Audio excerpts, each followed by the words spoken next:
At 58 years old, I never imagined I would be standing in my son's living room, hearing him call me a useless parasite. Nathan's words were sharp like blades. Slicing through the years, I risked my life to protect him, giving up everything so he could live decently. That night, under the dim light of their home on the outskirts of Asheville, North Carolina, I felt my chest tighten painfully. I just wanted to tell him I had quit my job to care for the family when my daughter-in-law was about to have her baby. But Nathan did not give me a chance. Claire, my daughter-in-law, cut in suddenly with a sneer. "How can you live without a pension these days, Mom?" Linda, Claire's mother, sitting in the armchair, looked at me with a cold, disdainful stare. "Eli should be realistic." Her voice was low yet dripping with sarcasm. "At your age, you cannot just sit around expecting them to support you." I turned to Nathan, but he remained silent, saying nothing. I always thought he saw me as worthless, unable to provide him a proper life. He only noticed what I failed to give. Claire's family was well known and had always looked down on people like us. Claire, with her silky blonde hair and voice that sounded sweet but cut deeply, consistently treated me like I belonged below her.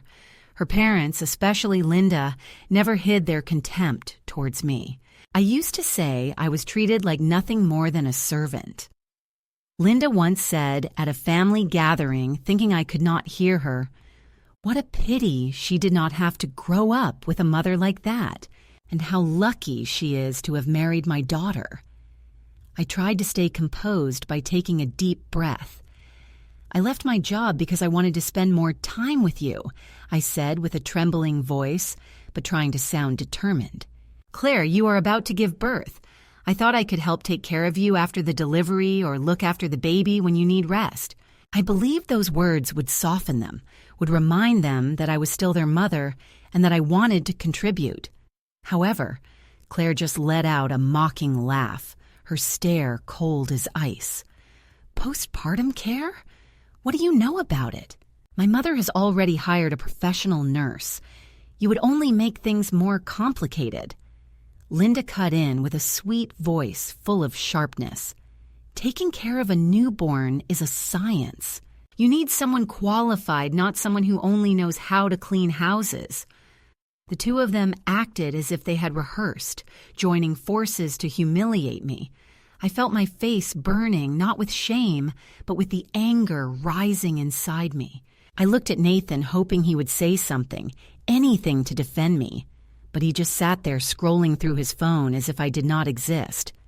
"Nathan," I called him with a hoarse voice, "do you really think I am a burden?" He looked up, his eyes red from pressure, but showing no sign of regret. "Mom, we need money. Expenses will double when Claire gives birth." "This is not the right moment for you to stop working. You are still strong. Why don't you keep going?" I was stunned after everything I had done, rescuing him from death, raising him, buying this house with my own sweat and tears. And now she wanted him to mop floors to support his family. I felt a tight knot clutching my chest, as if someone was squeezing my heart. "Nathan," I said slowly, "I bought this house for you. I paid every single penny with money earned through extra hours and sleepless nights. Don't you remember?" Claire pushed back her hair, interrupting before he could answer. "You bought the house. That's why we let her stay here. Otherwise, we would have kicked her out long ago, not to some miserable apartment." Linda nodded as if it were the most obvious thing. I looked at Nathan. His eyes were still glued to his phone. "Nathan," I said in a strangely calm voice, "do you really want me to go work cleaning? To keep paying for your life while you call me a parasite?" He lifted his gaze, frowning as if I was bothering him. "Mom, don't make this complicated. We just need your help. You always said you wanted to be independent, right? This is how you stay self-sufficient." I laughed bitterly, my laughter echoing through the silent room. I repeated, my voice shaking with anger. "Do you think I have never been independent? I raised you alone, Nathan. I risked my life to save you from those stray dogs. I gave up my husband, my home, everything just so you could live. And now you talk to me about independence?" Nathan shrugged, acting as if my words were meaningless. "Mom, that was your choice. I never asked you to do any of those things. If you do not want to help, then say it clearly, but do not expect us to take care of you if you have nothing. Nothing." That word pierced my heart like a dagger. I looked at Claire. I looked at Linda. I looked at Nathan and realized a painful truth. They never saw me as family. I was just a tool, a source of money, someone to boss around. The anger inside me erupted, yet I forced myself to stay calm. I would not cry. I would not beg. I had given too much, and now it was time to reclaim my dignity. Turning away, I walked to the door, grabbing the small suitcase Eli had brought. "Where are you going?" Linda shouted, pretending to be concerned. "You cannot just leave like this. He is not your son." I stopped, turned around, and looked her dead in the eyes. "My son," I said, my voice icy cold. "I saved Nathan from death. I raised him with my entire life. But if he thinks I am a burden, then from now on I am no longer his mother." Nathan jumped up, face flushed. "Mom, what are you doing? You cannot leave. You owe me. You owe us." I stared at the child I once held in my arms, the one I sang lullabies to every night, and felt an emptiness where love once was. "Owe you what?" I asked, my voice low but sharp. "I paid that debt with blood and tears, Nathan." "But you are mistaken. I owe you nothing." I opened the door, stepped out, and did not glance back. The chilly wind of Asheville's winter was blowing, yet I did not feel cold. Inside me burned a fire. The fire of bitterness and awakening. That night, I left Nathan's house dragging my suitcase. I had no idea where I wanted to go. All I knew was that I had to get away from that place, the one I once believed was my home. I stopped at a small roadside hotel. Neon lights flickered weakly. In the cramped room, I sat on the edge of the bed, opened my suitcase, and pulled out an old photo. Nathan, at 5 years old, was beaming beside me in the park. That smile was now only a memory. I wondered what had caused everything to change. The next morning, I called Ava, a friend who worked at an art gallery downtown in Asheville. I needed somewhere to stay temporarily, a place to sort out my thoughts. Ava did not ask many questions. She simply said, "Eli, come here. I have a small apartment above the gallery. You can stay as long as you need." I thanked her, packed my things, and moved into Ava's apartment. It was modest, with a small bed, an old wooden table, and a window facing the busy street. I placed Nathan's photo on the table, but every time I looked at it, I saw his contemptuous glare from the night before. That day, Ava invited me to go down to the gallery to see a new painting exhibition. I went with her not because of any interest, but because I needed to do something to avoid drowning in my own thoughts. The paintings hanging on the walls were bursting with color, but honestly, I did not pay them much attention. Then Ava led me to a quieter corner of the room where a small painting depicted a woman standing alone in the middle of a field, her gaze lost somewhere far away. "What do you think?"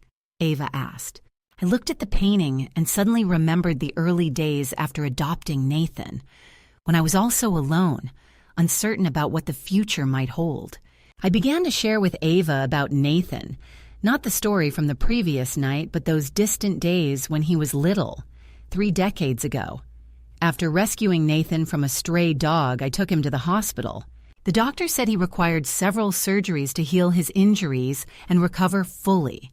I had no money, but did not give up. I worked at a tailor shop during the day, cleaned offices at night, and on weekends, I sold homemade cookies at the market. Every penny I earned went toward paying the hospital bills.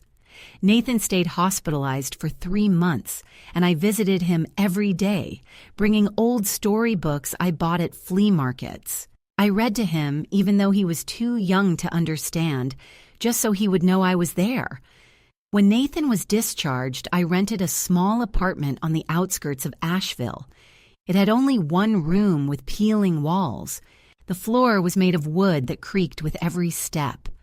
I placed an old crib for Nathan beside my bed.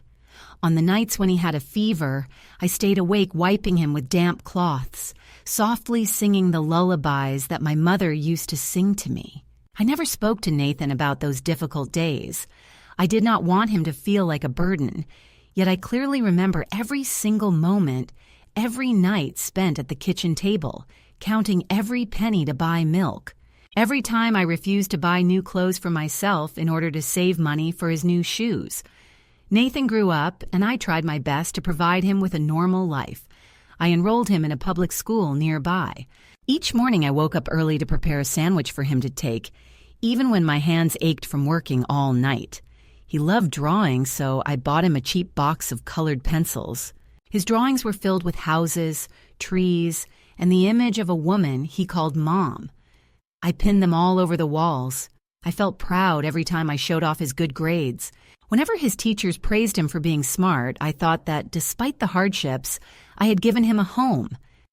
When Nathan was 12 years old, I started working for Claire, a wealthy woman who owned a furniture company in Nashville. Claire treated me like a friend rather than an employee. She taught me about art, invited me to exhibitions, and sometimes gifted me books about painting. I worked for Claire for 18 years. From the moment Nathan started high school until he graduated from university, I sent him money every month, even though he had already moved out to live with Claire. I never told him that I worked extra hours just to pay for his tuition. I declined Clara's invitation to study painting so I could save money for him. When Nathan married Claire, I gave them the house on the outskirts of Asheville. I had spent 10 years saving to buy it, working tirelessly and neglecting my own health. The day they moved in, Claire gave me a warm hug and said, "You are a wonderful mother, Eli." Nathan also took my hand and promised, "One day I will take care of you, Mom." I believed them. I thought those words were the reward for my years of sacrifice. But now, sitting in Ava's apartment looking at Nathan's picture, I realized those promises were just empty words. On the third day in the apartment, I received a message from Nathan. "Mom, we need to talk. You cannot just leave like this. Sorry for what I said." I stared at the message, my hands trembling. Part of me wanted to call him back and believe he was truly sorry.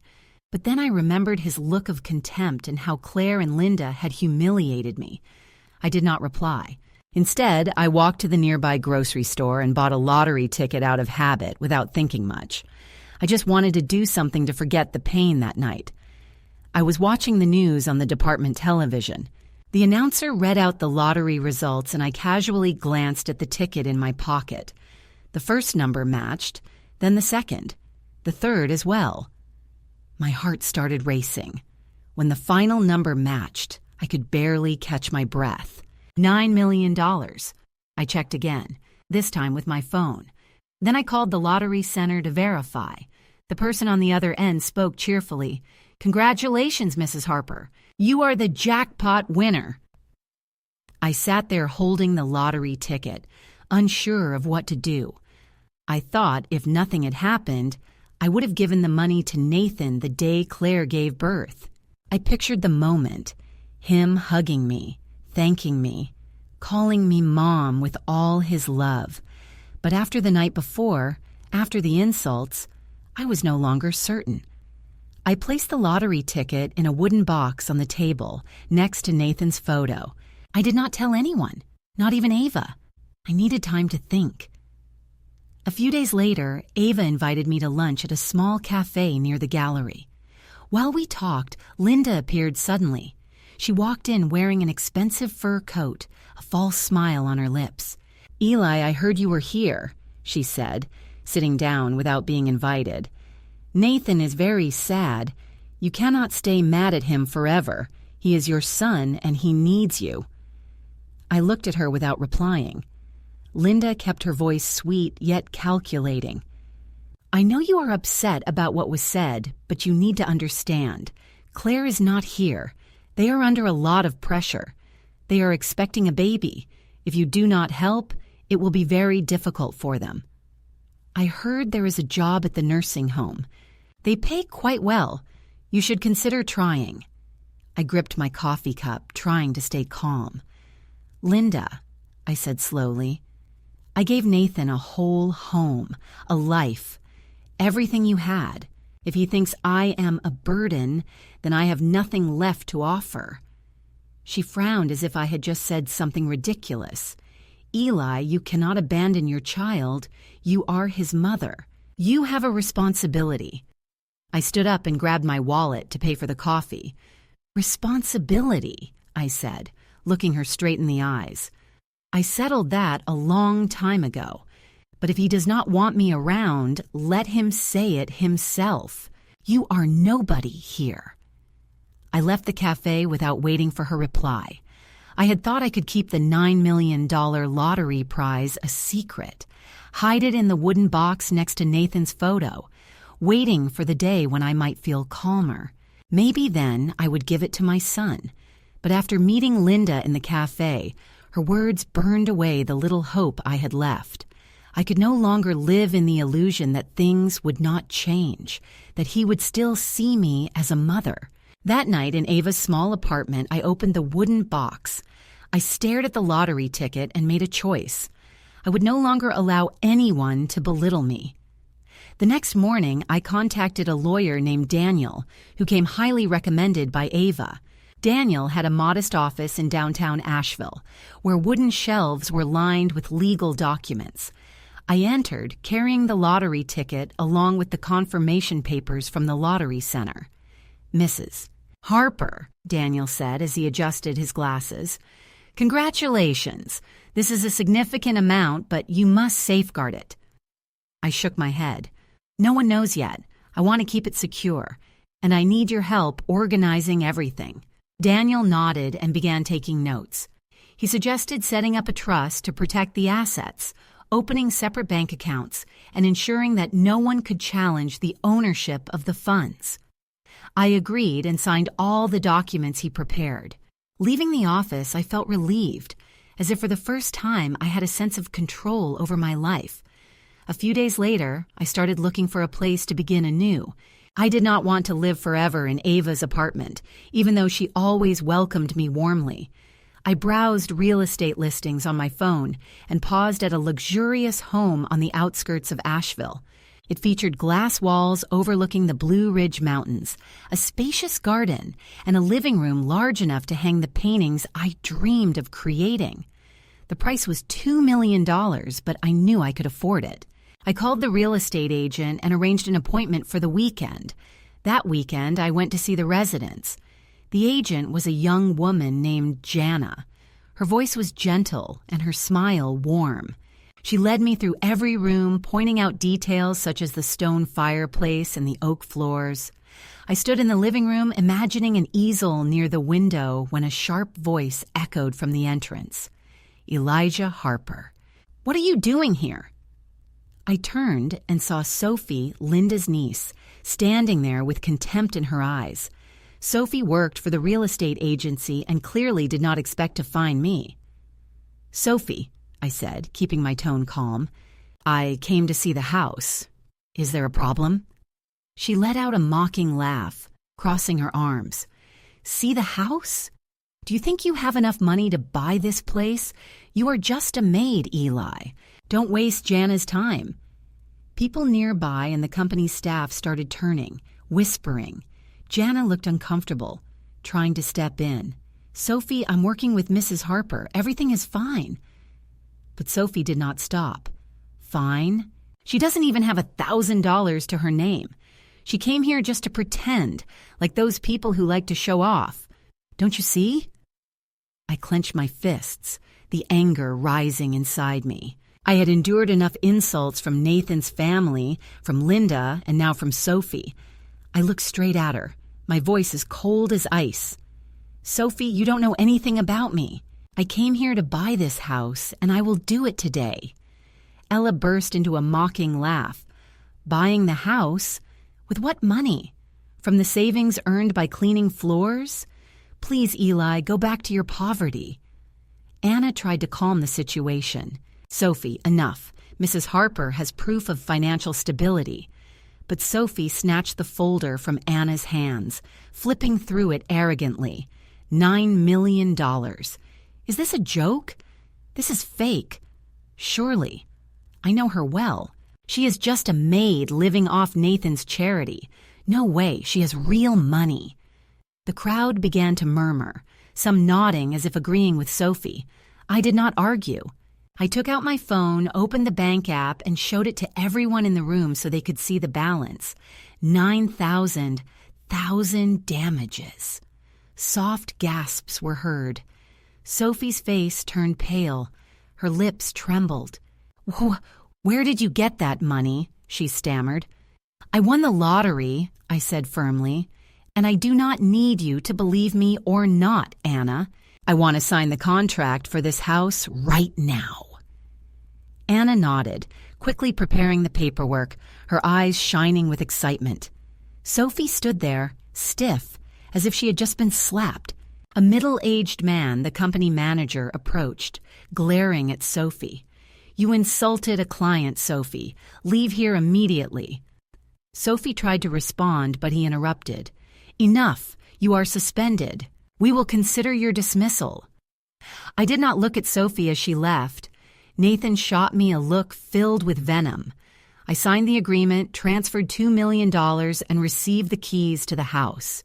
Anna hugged me tightly, whispering, You are incredible, Mrs. Harper. Thank you for trusting me.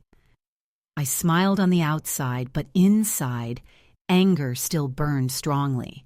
Sophie was only one of many who had belittled me. Deep down, I knew the story was far from over. A few days later, I moved into the house. I bought a new easel, a set of paints, and began to create. The first strokes were awkward, yet I felt no rush. I wanted to rediscover myself as Claire had encouraged me to do. Then one afternoon, he appeared at the door. I saw him through the security camera, standing with his hands in his pockets, eyes weary. I did not open the door.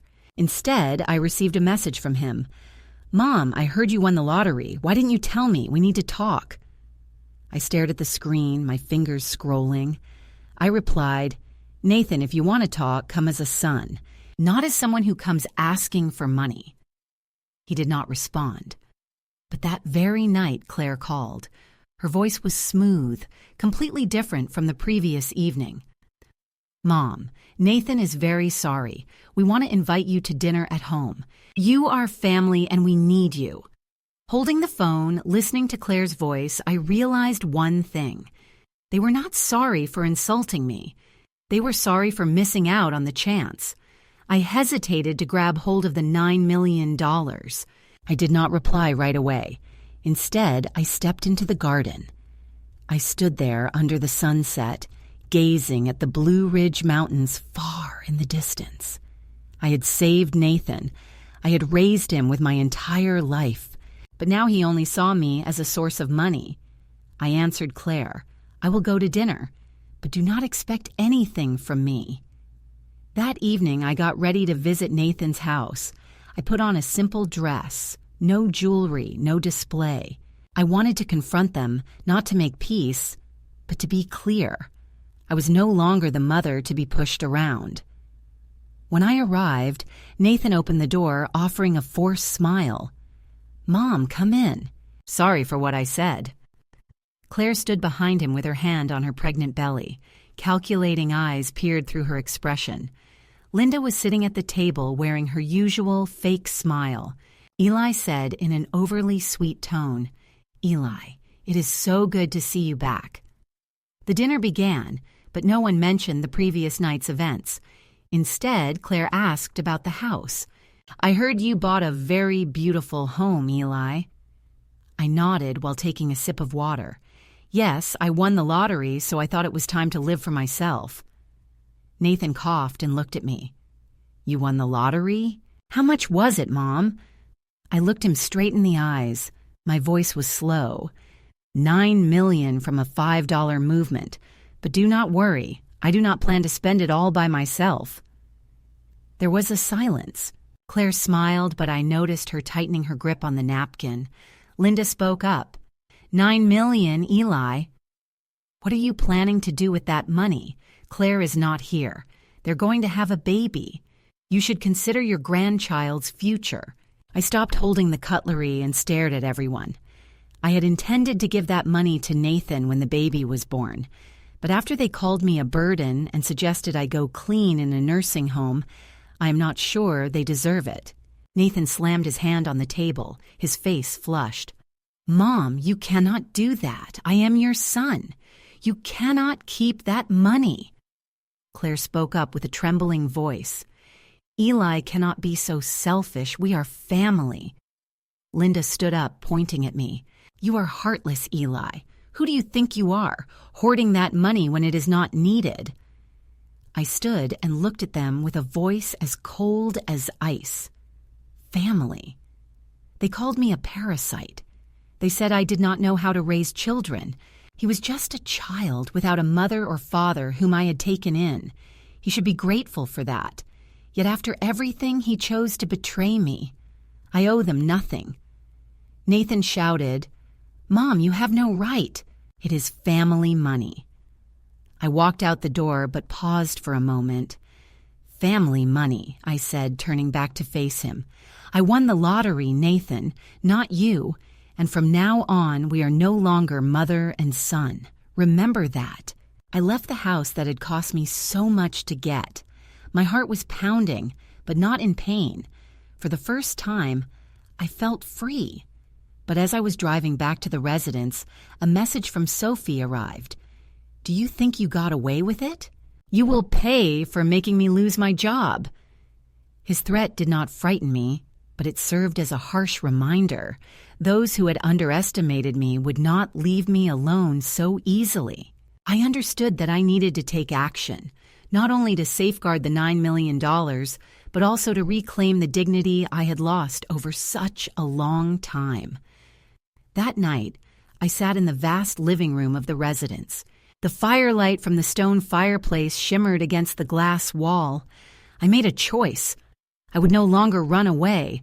I would confront them, and this time I would stand my ground. The next morning, I called Daniel, my lawyer, again. "Daniel," I said firmly, "I need your help to protect my assets. Someone is threatening me, and I want to ensure no one can lay hands on this money." Daniel agreed to meet me immediately at his office. He frowned as he examined the message from Sophie. "Mrs. Harper, this might qualify as harassment.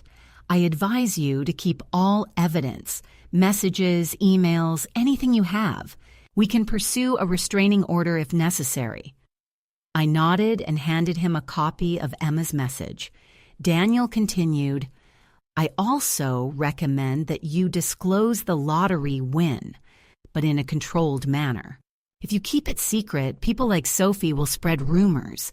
Making it public will make it harder for anyone to slander you."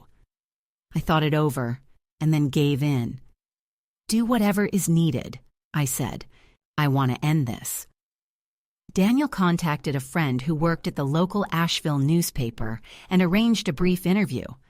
I did not want to boast, but I understood Daniel's idea. Making the truth public would help me control the story. The next day, a reporter named Mia came to the residence. She was young, eager, and carried a small recorder.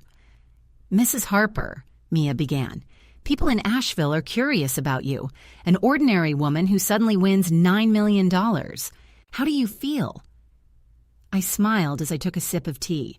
"I do not feel special. I am just a mother who has worked her entire life. This money is an opportunity to live for myself." Mia nodded while taking notes. "There are rumors that you plan to keep all the money without sharing it with your family. Do you want to say anything about that?" I looked at her directly. I intended to share this money with my son and my daughter-in-law. But when I decided to quit my job, I told them I wanted to help because my daughter-in-law was about to have a baby. I expected them to be happy and grateful, but instead they demanded I go back to work or find a new job to earn money. They did not want to thank me for taking care of them. I thought that if they did not appreciate me, they did not deserve this money. The interview was published over the weekend, accompanied by a photo of me standing in the garden of the residence holding a paintbrush. The headline read, "Mother of Asheville wins the jackpot, a journey from sacrifice to freedom." The article spread quickly. Ava called excitedly, "Eli, you are famous. The whole town is talking about you." Not everyone was supporting me. One morning, I received an anonymous email. "You are selfish, keeping the money while your son fights to survive. You will face the consequences." I forwarded the message to Daniel, who promptly sent a legal warning to the email provider, requesting an investigation to find the source. Daniel assured me, "I will find out who is behind this, but you must be careful." Amid the turmoil, I decided to pursue the passion Claire had awakened in me: painting. I had already purchased a residence but desired more space to create. I found a small art gallery for sale in downtown Asheville priced at $1,500,000. It featured white walls, natural light, and an open area perfect for displaying paintings. I reached out to the owner, an elderly man named George, and arranged a meeting. George led me through the gallery, pointing to the remaining paintings on the walls. "This used to be the heart of the artistic community here," he said sadly, "but I am old now and no longer have the strength to manage it." I nodded and said I wanted to buy it and transform it into a place that would inspire people. George smiled and agreed to sell it for $1,400,000. After a brief negotiation, I transferred the funds immediately. I signed the contract and received the keys.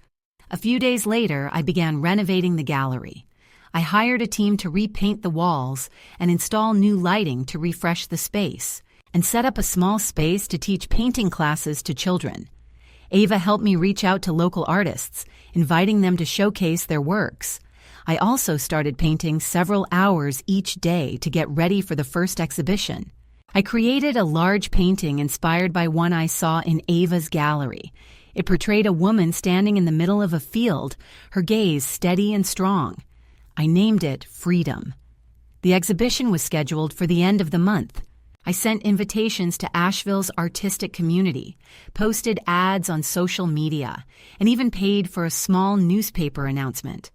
On the opening night, the gallery sparkled with lights and was filled with people. Ava stood beside me in an elegant blue dress, whispering, "Eli, you made it. Look, everyone loves this place." I smiled, but the happiness faded when I noticed Linda entering with a group of women dressed in fancy outfits. They weaved through the crowd, laughing loudly as if wanting to catch everyone's attention. Linda approached with a fake smile. "Eli, I did not expect you to pull this off. An impressive gallery for someone who used to be a maid." People nearby turned to look, some whispering. Keeping my voice steady, I said, "Linda, I am no longer a maid. This is my dream, and I am living it." She let out a mocking laugh. "Dream? Do you think a few paintings and lottery money make you an artist? You're still Eli Harper, the one who used to clean floors for Nathan." Her friends chuckled quietly.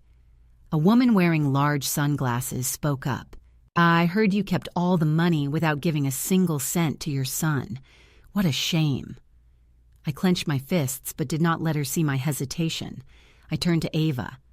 "Ava, you can invite everyone to see the main painting."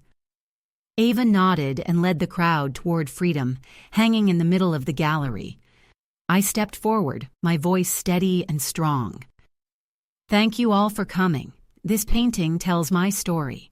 I gave up everything for my son, but when I needed respect, I received only scorn. The $9 million do not define me. They simply gave me the chance to be true to myself." The crowd applauded, but Linda interrupted with a sharp tone. "True to yourself. You are just selfish. You abandoned Nathan when he needed you the most." I looked directly at her. "Abandoned? You call that family?" Linda was speechless. Her friends fell silent. A man from the crowd spoke up. "Mrs. Harper is right. Family is not treated this way." The crowd agreed, and Linda turned, taking her friends out of the gallery. After the exhibition, I sold 5 paintings, including Freedom, for a total of $20,000. I donated the money to a charity supporting orphan children in Asheville as a way to close the past chapter. But troubles were not over. A few days later, Nathan arrived at the house. This time, not only Claire accompanied him. Her pregnant belly was already quite large, and Linda stood just behind her. With a sharp gaze, they knocked on the door, and I opened it without inviting them inside. Eli spoke with a false sweetness, calling Claire's name.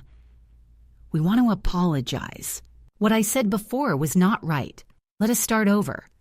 Nathan nodded, avoiding my eyes. "Mom, I know I made mistakes, but we are going to have a baby.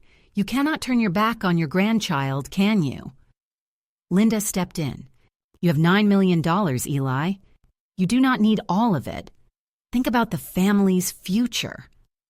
I looked at them one by one and realized they were not here out of love. They came for the money. I closed the door without a word, but they pounded on it, shouting, "Mom, you cannot do this. I will not let you keep all that money for yourself." I immediately called Daniel. "Daniel, I need a restraining order. They are harassing me again." He agreed and started preparing the papers. While I was waiting, Ava called me. "Eli, you have to check social media.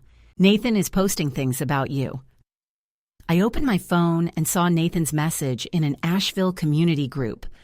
"My mother won $9 million, but abandoned me and my wife when we needed her the most.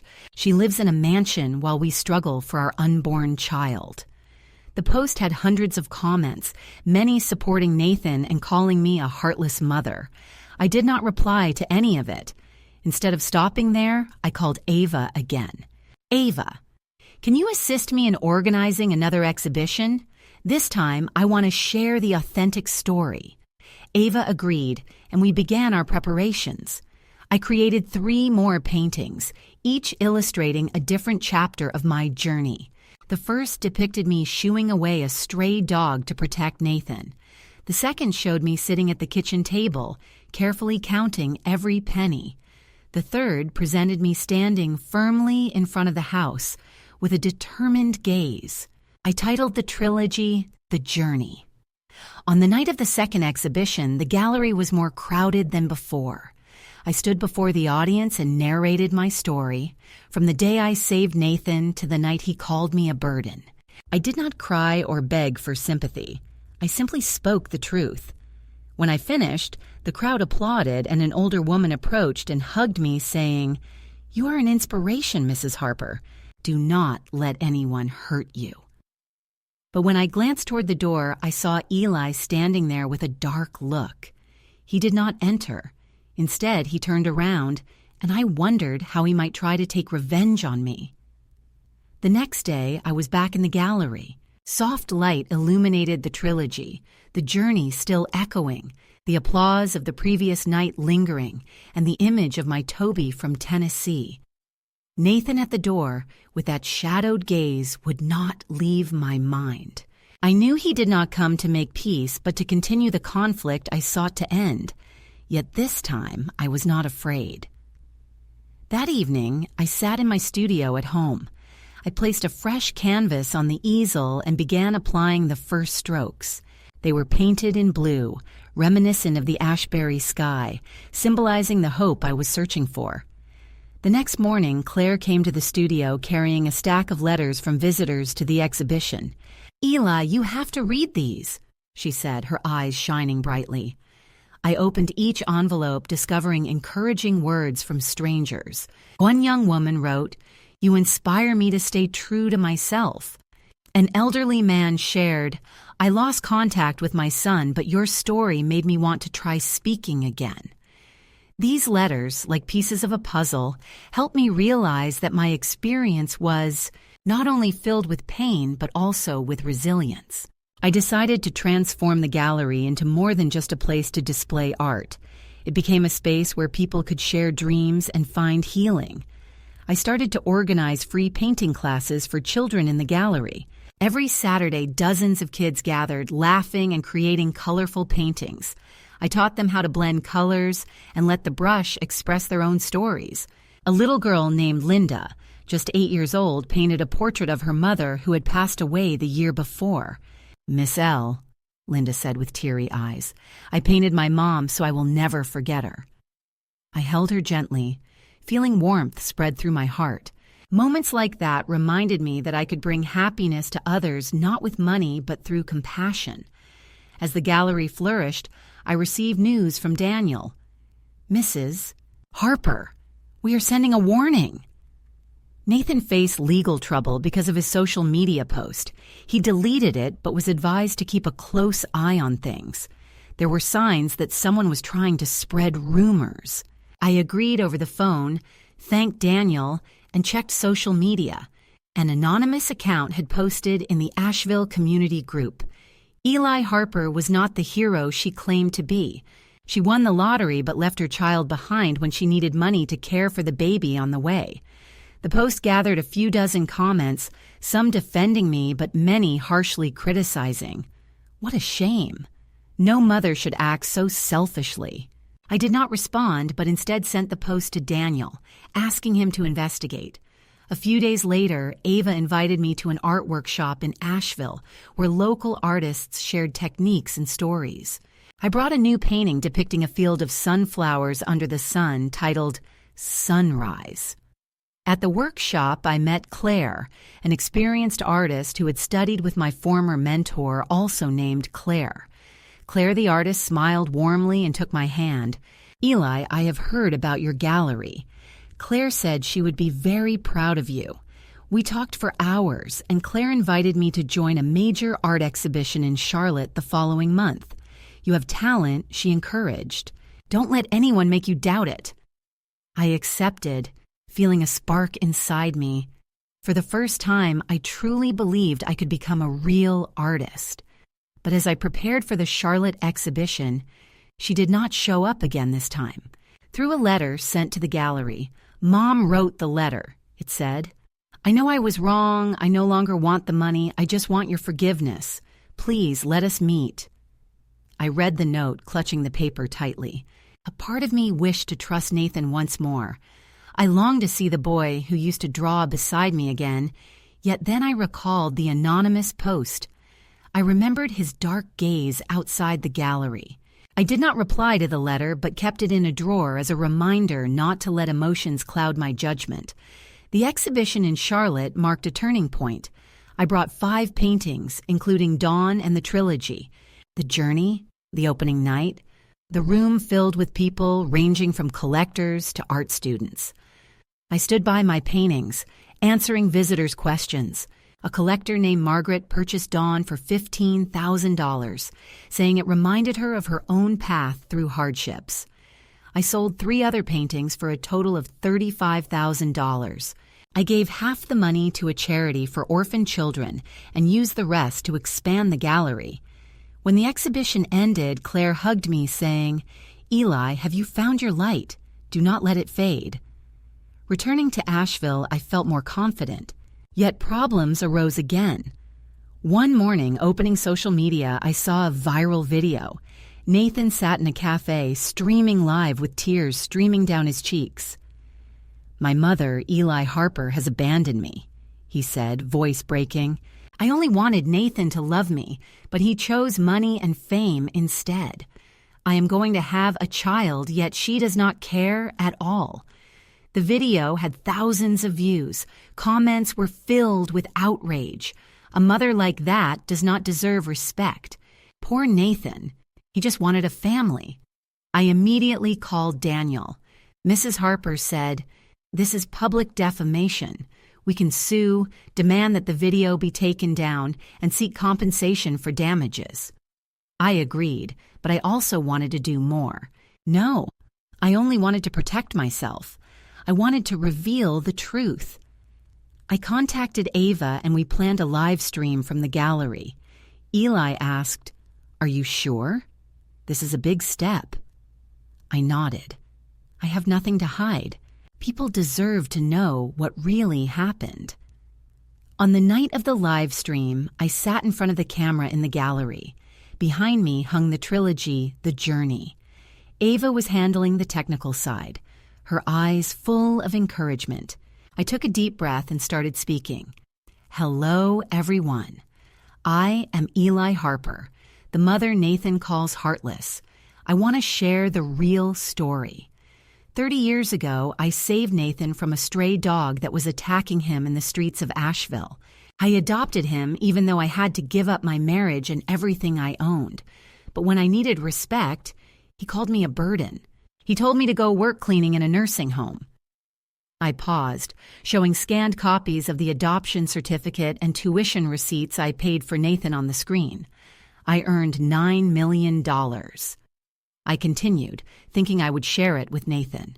But after what he and his family did, insulting me and belittling me, I decided to live for myself. I did not abandon Nathan. I simply chose not to let myself be trampled on any longer.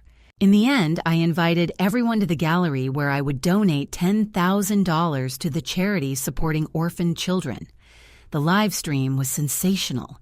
Thousands of people watched it. Comments flooded in Eli, "You are an inspiration. Nathan should be ashamed for defaming you." Some skeptics questioned whether I loved Nathan and why I had cut off communication. I answered straightforwardly, loving someone does not mean letting others take advantage. I gave everything to Nathan, but I also need to respect myself. Public opinion began to shift. Nathan's video gradually lost views and many people started to support me. A few days later, Daniel called. Mrs. Harper Nathan took down the video and posted a public apology. We also obtained a temporary restraining order. Nathan can no longer mention you on social media. I thanked Daniel, but I knew Nathan would not stop easily. Sure enough, a week later, I received another letter from him sent through Ava. Mom, the letter said, I do not want a war. I just want you back. I promise to change. I read the letter, but did not reply. Instead, I painted a new picture showing myself standing on a hill looking over the valley. I named it Rebirth. The gallery began attracting more visitors. I started collaborating with schools, organizing painting workshops for children with limited means. Linda, the girl who had painted her mother, became a regular student. One day she gave me a painting where she depicted me standing beside an easel, smiling brightly. Sir, to Eli and I want to grow up strong, just like you said, Linda shared. I hugged her, feeling as if a new family was forming, one not bound by blood but by respect and affection. Just when I thought I could move forward, Claire's message arrived like a stone thrown into the calm lake I had been building. She had not had an accident. She was in the hospital. Please come see her. I was sitting in my studio in front of a canvas called Renaissance, still wet with paint. The sunlight from the studio window highlighted shades of green and yellow on the brushstrokes. My hands trembled holding the phone, reading the message repeatedly. Part of me wanted to rush to the hospital. I wanted to believe she did not need me, that this was not another scheme. Yet after everything, the insults, the defamatory posts, the fake letters, I no longer trusted easily. I called Ava and told her the news. Eli, Ava said cautiously, you should verify this first. Hasn't she hurt you enough already? I nodded, even though she couldn't see me, and so I decided not to go right away. Instead, I contacted Daniel, my lawyer. Daniel, I said over the phone, I received a message from Claire saying she hasn't had an accident. Could you check if it is true? Daniel agreed and promised to reach out to the hospital and the Asheville police to confirm the facts. While waiting, I returned to the painting, letting the brushstrokes steer my thoughts. I painted a winding little path on the hillside, as if I myself were walking without glancing back.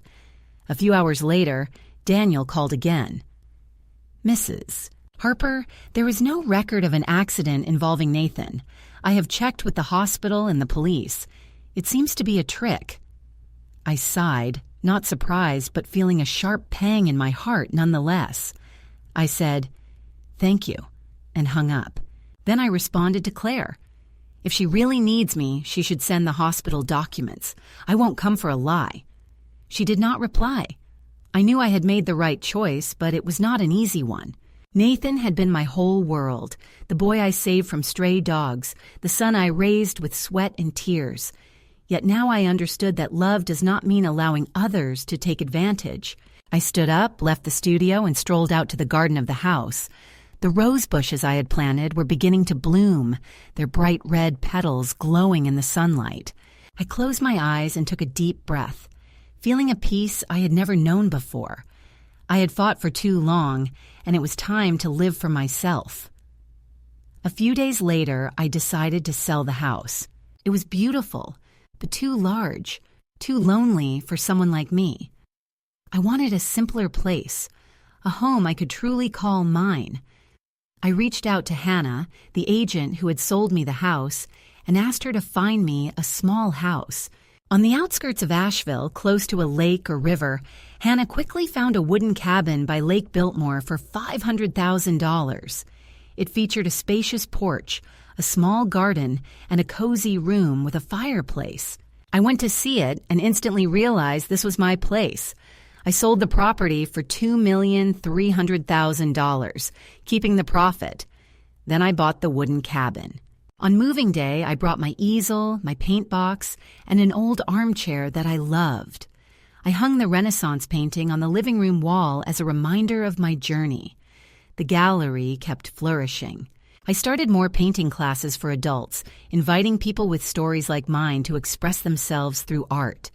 One afternoon, a woman named Sarah joined my class. She was about my age, with gray hair and a kind but sorrowful look. After class, Sarah shared that she had sacrificed her life for her family, yet her children did not appreciate her.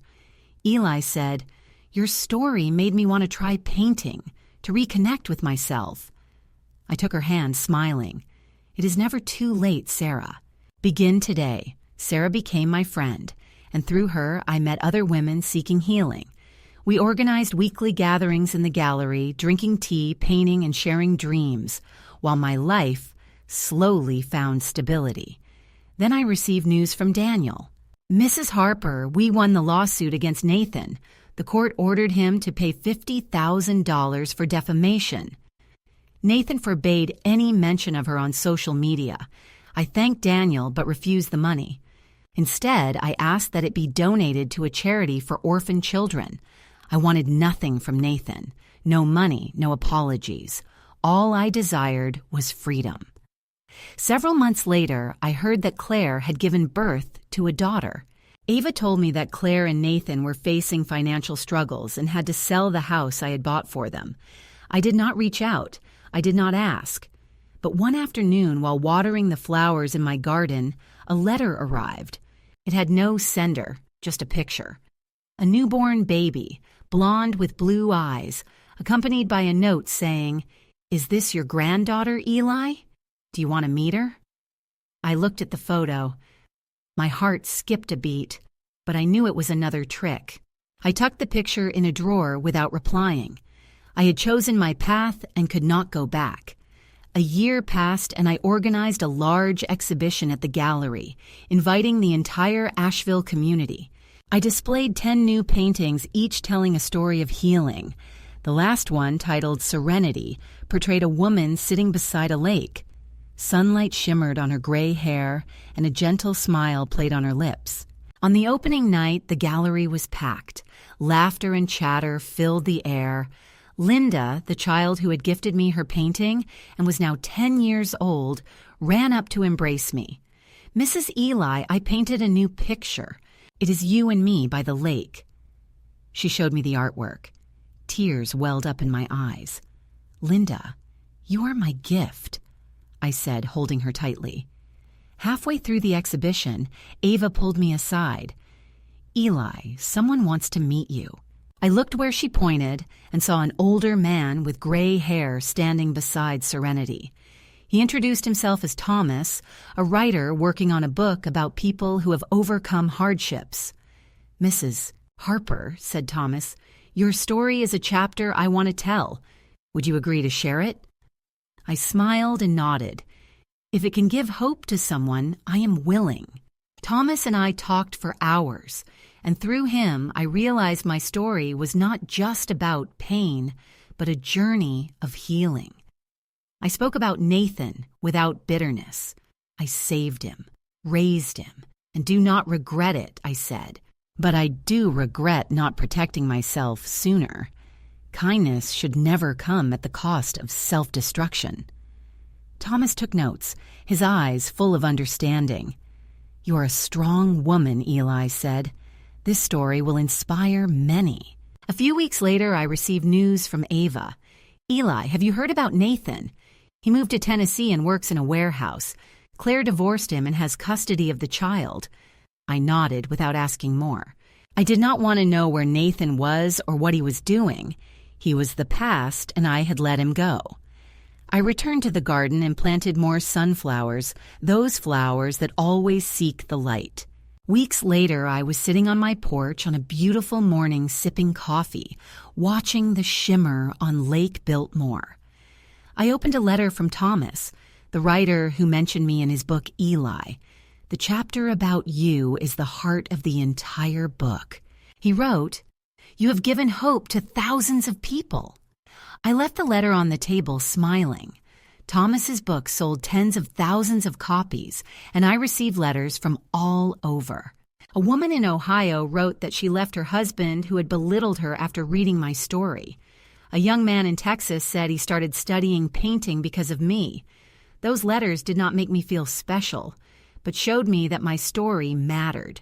Not for the $9 million, but because I dared to stand up. My gallery has become the hub of Asheville's art community. Every Saturday, I teach painting to children, and on Thursdays to adults. Sarah, the friend I met in painting class, now has her own exhibition.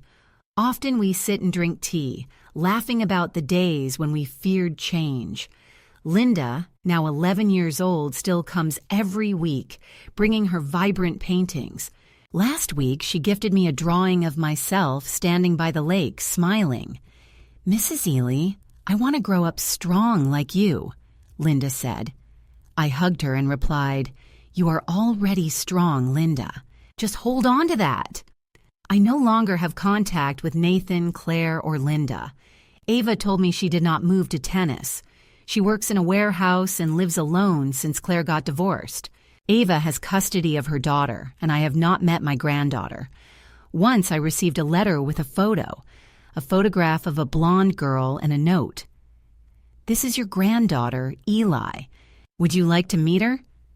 I looked at the picture and felt a sharp ache in my chest, but I knew it was a trap. I placed the photo in a drawer without replying. Their family is no more. They lost the house I bought them. They lost each other and lost me as well. I do not feel satisfied because of that, yet I no longer believe it is my duty to fix their lives. Recently, I completed a new painting showing a path leading to the sea beneath a blazing red sunset. I named it Eternal Freedom.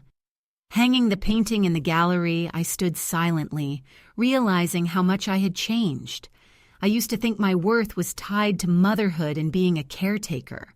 I devoted my entire life to Nathan, hoping my love would be enough. But love cannot be one-sided. I have learned that dignity is something no one can take away unless you allow it, and I will not allow it anymore. I went outside to the garden and cut some sunflowers to place in a vase. Putting the vase on the table, I opened an old letter from Claire, my late boss. "Eli, you have a flame inside you. Do not let anyone extinguish it." I smiled, feeling Claire's presence, proud that I had kept that flame alive. I do not regret saving Nathan or loving him, but I do regret letting my kindness become a burden and failing to set boundaries sooner. This lesson meant for me alone has changed me forever. I sat on the porch looking out at the lake. I thought about the people reading my story. I hope they realize that whether you are 58 or 68, it is never too late to begin again.